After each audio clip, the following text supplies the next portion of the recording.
All right, Joe Cook here, Level Up Entertainment at the Hamilton Mall, where we're celebrating Free Comic Book Day. And joining me right now is a comic book legend, Larry Hama. You're like the father of G.I. Joe right here. It's a pleasure talking with you, sir. Hi. Hey, so first off, you having a nice time here today? Oh, great time. When it comes to comic books and G.I. Joe, I mean, you're the man. You were there when it started in the early 80s. How did you get involved with that project? I was the last guy they asked, actually. So, well, obviously you worked with it was the popular Hasbro toy line, G.I. Joe toys. How involved were Hasbro with your work and your writing? Not an awful lot. But, basically, they showed me production drawings before they even had three-dimensional stuff. The first year there were 10 or 12 characters, and there were black and white drawings of these figures, and each one was labeled, and the label read something like infantry or intelligence or commando, and then everything else was up to me. I had to figure out their names and who they were and where they came from and what they thought. And so I immediately sat down and I realized, well, if it goes into a second year or a third year, there's going to be 10 more or 20 more characters each time. So in order to keep track of the characters, I made what I call dossiers, which were sort of like little file folders that I did for myself that, gave their backgrounds and delineated their characters and their quirks and stuff like that. And somebody at Hasbro saw that and said, oh, we should put that on the package. And that's how they ended up being the file cards on the backs of the packages. I had to edit down what I had originally written down to like 2 short paragraphs. But those little cards that I cut out and put in rubber bands and collected when I was a kid, those were your work. Yeah, and it was the first time that was done for an action figure. So that became sort of de rigueur. You can't do an action figure without a file card on the back anymore. Yeah.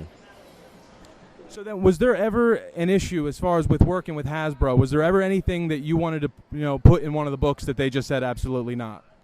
No, because I pretty much know the parameters, and I never tried to, I wasn't out to like shock anybody or anything, I just thought, I'm there to entertain, and I knew who my audience was, and I wasn't trying to impress guys that write reviews or adult fanboys at the time. I figured, the people that read my work were boys between the ages of 9 and 13, and that's who I wrote for. But I tried never to write down to them. Now, do you have any particular character that's a personal favorite of yours? Oh, Snake Eyes, sure. Everybody's favorite. Well, you've done a lot of work in the industry. What are some of the other highlights aside from G.I. Joe for you over the past few years? Well, I wrote Wolverine at Marvel for 8 years. I also created Bucky O'Hare, which was a comic and a TV series and a toy line at Hasbro.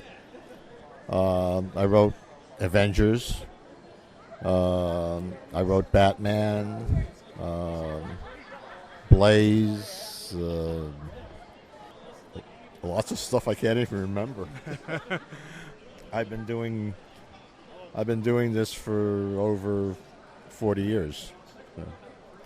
Well, especially with G.I. Joe, did you ever imagine, this is something I grew up being a fan of as a young boy. Now my son is getting into G.I. Joe. Did you ever imagine in a million years this would be such a generational thing? No, in fact, everybody that was concerned with the project didn't think it would really last more than a year or two. In fact, when we got to the third year, Hasbro was ready to fold up its tents, except that all the sales all across the board were so good that they decided to risk, you know, quote unquote, continuing it, because you have to understand that the entire toy industry was like scared of being stuck with warehouses full of Cabbage Patch dolls again, because Cabbage Patch, destroyed everybody. They had so much confidence in it being around. They overproduced it, and they were stuck with warehouses literally full of this stuff that nobody wanted. And an event like that happens, it really has this incredible ripple effect throughout the whole industry. It shakes up the whole industry. Yeah. People just were, everyone then thought that the common wisdom was that 3 years was the maximum for a toy line. But both G.I. Joe and Transformers totally blew that out of the water. Hey, Larry, it has been such a pleasure talking with you today. Would you mind doing a quick promos for our station? This is Larry Hama, the Joe Cook program, cruising 92.1 WVLT. Yo, Joe! He'll fight for freedom wherever there's trouble. G.I. Joe is there. G.I. Joe, American hero. G.I. Joe is there. It's G.I. Joe against Cobra, the enemy, fighting to save the day. He never gives up, he's always there, fighting for freedom over land and air. G.I. Joe, American hero. G.I. Joe is there. G.I. Joe is the code name for America's daring, highly trained Special Mission Force. Its purpose, to defend human freedom against Cobra, a ruthless terrorist organization determined to rule the world.